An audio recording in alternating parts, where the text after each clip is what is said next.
Time for some practice. This will be the final part of session 2. Now, I have divided this into stages. There's the pre-task stage where you and your speaking partner can do some speaking practice. There will also be a vocabulary focus to help you with the vocabulary in the text I'm going to give you to read. The actual task can be done collaboratively. That's what I recommend, so that you don't just, keep your head down over the text and there's no communication whatsoever. You can certainly do the task with your learning buddy. When answers are checked, the justification for them will be provided as well, which is something tremendously important. Once you understand why a particular answer is the correct one, this will help you the next time you do practice to understand what, for instance, test designers have in mind when they actually create these IELTS tests and what they want you to achieve as a candidate. After the task, there will be a brief reflection stage. I will also recommend some additional practice sources. One that's, the official set of books, and then one that's a much more reasonable choice in terms of pricing. So, the pre-task activity is basically a set of questions that I would like you and your speaking partner to answer. Because the text you are going to read is about superstitions, I'd like you to think of questions such as, are you a superstitious person? What about the people in your country? What are some common superstitions that you know of? Or have you heard of any strange ones? And what about the future of superstitions? Will superstitions always exist? Have a go at this with your speaking partner.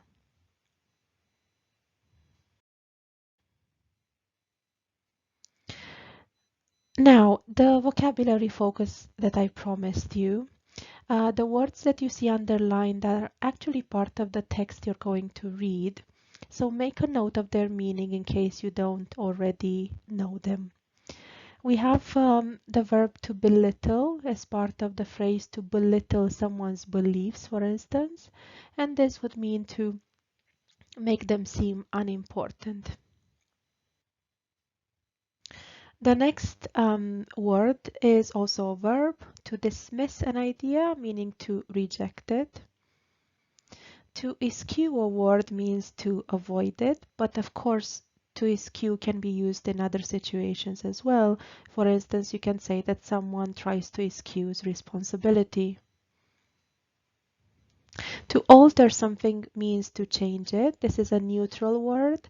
I am aware of the fact that the word exists in a similar form in Latin languages where it might have this rather negative connotation or meaning, but this is not the case in English. In English, it has a strictly neutral meaning, to change something. An omen is a sign, either a bad or a good one. In the context of talking about superstitions, this word is very appropriate. Reverence for means great respect.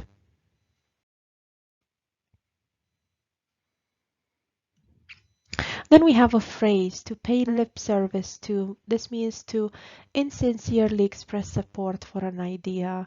So to only half believe in it, basically. You say something, but you don't truly believe it, or the idea is not actually a part of your life in any meaningful way. To thrive means to do very well. You can say about someone that they have a thriving business. Erroneous connections would mean wrong links.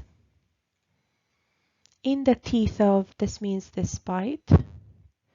A bold person is a confident and courageous person.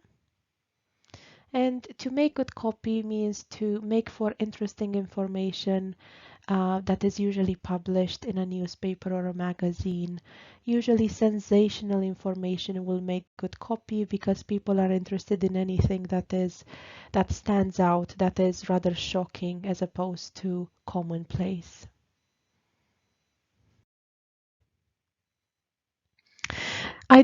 like to give you your task instructions before you actually see the text. And remember, you are also going to spot the words and phrases I have just talked about. Now, the task is a yes, no, not given task. You have to say yes if the statement agrees with what the writer claims, no if the statement disagrees with what the writer claims, and not given it's if this is impossible to say because there isn't enough information in the text for you to decide. So to justify your answers, again, work with your partner. Refer to specific portions of text. Try to imagine being asked by a teacher such as myself, why do you think that's the answer? And you do need to justify it by referring to a portion of the text. Also remember that the answer to statement 1 might very well be at the beginning of the text, perhaps the first few sentences or the very first sentence. Question 10 will have its answer somewhere in the middle of the text, and question 20, which is the last question, will have its answer at the end of the passage. This is very important. Let me show you the text then. Now you can pause this video and take a picture of it or a snapshot of it and then enlarge this on your computer so that you can read it very clearly. And these are the questions that make up the task. There will be 20 statements to decide on, which I will ask you to work on with your partner. Here you see questions 1 to 4. Pause the video.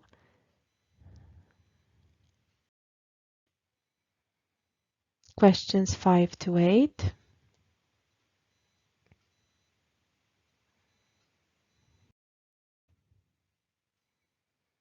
Nine to 12.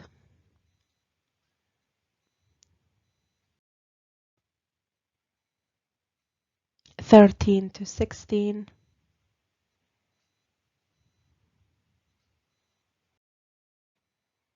And 17 to 20.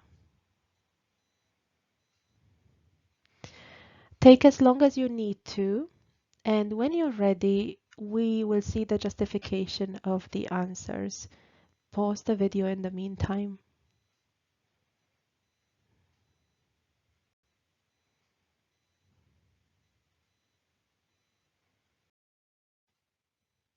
There we go. These are the answers to questions 1 to 4. There's no need for me to read what is on the slide. You can do this yourself. And remember to go back to the text in order to gain further insight into why these are the correct answers. Pause the video whenever you need to.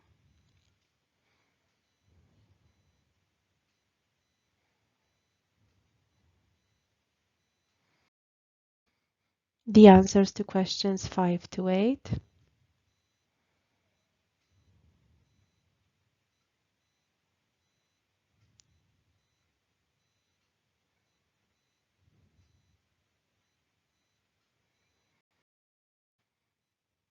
Nine to 12.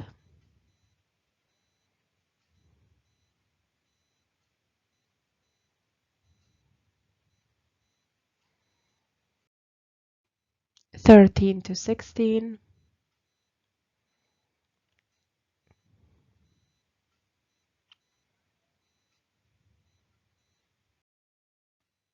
And 17 to 20.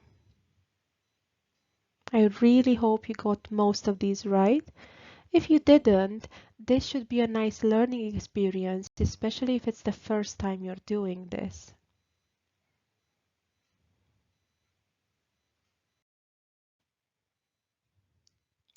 Reflection then. You can answer these questions with your learning buddy. On a scale of 1 to 10, how difficult did you find the task? Which type of question was easier? The yes question, the no question, or the not given question? What about the more challenging ones? And what do you think you can do better in the future? This could be about reading speed, it could be about looking at the right section of the text for the answer to your question. It could be about understanding more of the text and so forth.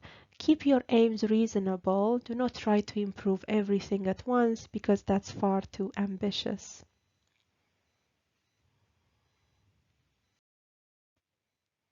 Finally, as promised, these are recommendations of additional resources that you can use for reading and all other test components for that matter. So there's the official IELTS resource books set, which has reached number 16 at the moment. This will continue, so it will not be the final number. So these are practice tests that come from the official source. The only problem is that each book tends to be quite expensive, so you might only get, for instance, 4 practice tests and pay around £20 for the book, which isn't exactly fair, I would say. A more reasonable alternative would be the set of books designed by Simone Braverman and her team. Now, these are very good books. I think for academic IELTS, there are 6 at the moment. Each of them have 5 practice tests that include listening transcripts with the answers underlined. They also include recordings of candidates doing speaking tests. And alongside these recordings, you also have the examiner's comments on speaking performance, noticing what the candidate did well and also what they still need to improve. Now, this is tremendously important information for you to get a hold of. So I would say these sets of books are even more valuable than the official IELTS ones, which are a bit more limited in what they have to offer. You can find the latter set of books on Amazon.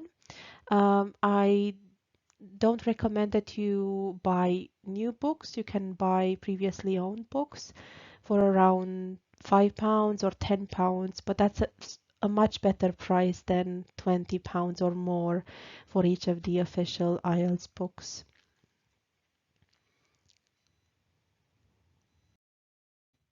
Now, this brings us to the end of session 2. I hope you've learned what you needed to in connection to reading, and I shall see you soon in session 3.